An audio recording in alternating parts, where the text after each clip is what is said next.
गणेश जी श्रेष्ठता कहानी। सभी धार्मिक कार्यों और पूजा पाठ में सर्वप्रथम गणेश जी की पूजा की जाती है। गणेश जी को सभी देवताओं में प्रथम पूज्य माना गया है। गणेश जी की पूजा के बगैर कोई भी शुभ कार्य प्रारंभ नहीं किया जाता। गणेश जी को शुभ लाभ के दाता और रिद्धि सिद्धि का स्वामी माना जाता है। गणेश जी को ही प्रथम पूज्य क्यों माना गया है, इससे संबंधित कुछ कथाएं धर्म ग्रंथों में वर्णित है, जो इस प्रकार हैं।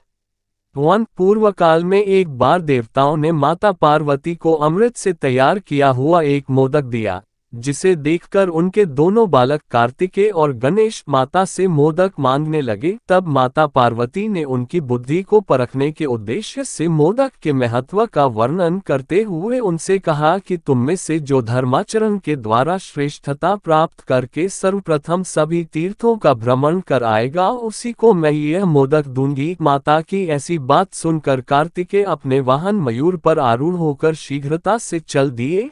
इधर गणेश जी का वाहन मूषक होने से वह सोच में पड़ गए कि मेरा वाहन तो चूहा है, मैं अपने बड़े भाई से पहले नहीं आ सकता हूँ। तब गणेश जी ने श्रद्धापूर्वक अपने माता पिता की परिक्रमा करके उनके सामने हाथ जोड़कर खड़े हो गए। ये देखकर माता पार्वती और पिता शंकर भगवान ने मन ही मन गणेश जी की बुद्धि की प्रशंसा करते हुए उन्हें अपने गले से लगा लिया। उधर कार्तिकेय जी अपने वाहन से जल्दी जल्दी सभी तीर्थों का भ्रमण कर खुश होते हुए दिन भर में वापस आ गए।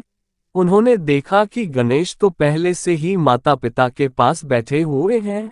तब कार्तिकेय जी ने अपने माता पिता से गणेश जी के पहले आने के संबंध में पूछा, तो माता पार्वती ने उन्हें समझाते हुए कहा कि समस्त तीर्थों में किया हुआ स्नान, संपूर्ण देवताओं को किया हुआ प्रणाम, सब यज्ञों का किया हुआ अनुष्ठान तथा सभी प्रकार के व्रत, मंत्र, योग और संयम का पालन, ये सभी साधन माता पिता के पूजन के 16वें अंश के बराबर भी नहीं हो सकते। इसलिए ये गणेश सैकड़ों पुत्रों सैकड़ों गणों से भी बका है। इसलिए यह मोदक मैं गणेश को ही अर्पण करती हूँ तथा माता पिता की भक्ति के कारण ही इसकी प्रत्येक यज्ञ में सबसे पहले पूजा होगी। और इस प्रकार तभी से प्रत्येक धार्मिक अनुष्ठान में गणेश जी को सर्वप्रथम पूजा जाता है।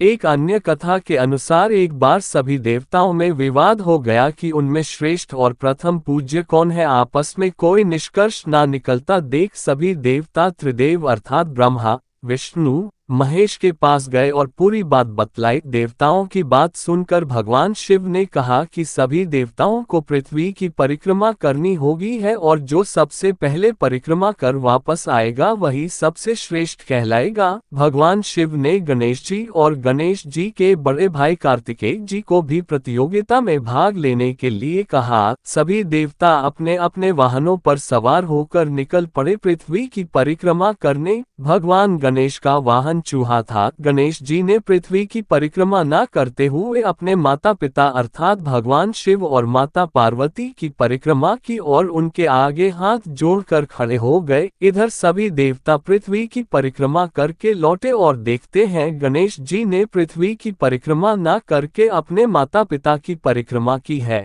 ब्रह्मा जी ने गणेश जी को प्रतियोगिता का विजेता घोषित किया। कई देवताओं ने कहा कि गणेश जी ने तो पृथ्वी की परिक्रमा की ही नहीं है। इस पर ब्रह्मा जी ने कहा, इस संसार में माता पिता से बढ़कर कोई भी नहीं होता है। माता पिता की सेवा से बढ़कर संसार में कुछ भी नहीं है। गणेश ने माता पिता की परिक्रमा कर पृथ्वी की परिक्रमा से अधिक पुण्य फल प्राप्त किया है और अपनी बुद्धि और पितृभक्ति का परिचय दिया है। गणेश ही सभी देवों में श्रेष्ठ होने के योग्य हैं।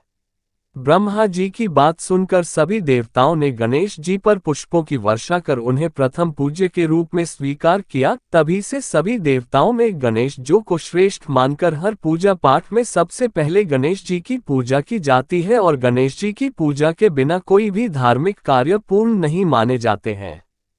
शिक्षा। गणेश जी के श्रेष्ठता की कहानी से हमें शिक्षा मिलती है कि माता पिता की सेवा से बढ़कर दुनिया में कुछ भी नहीं है। ईश्वर भी उसी का साथ देता है जो अपने माता पिता की सेवा करता है। धन्यवाद।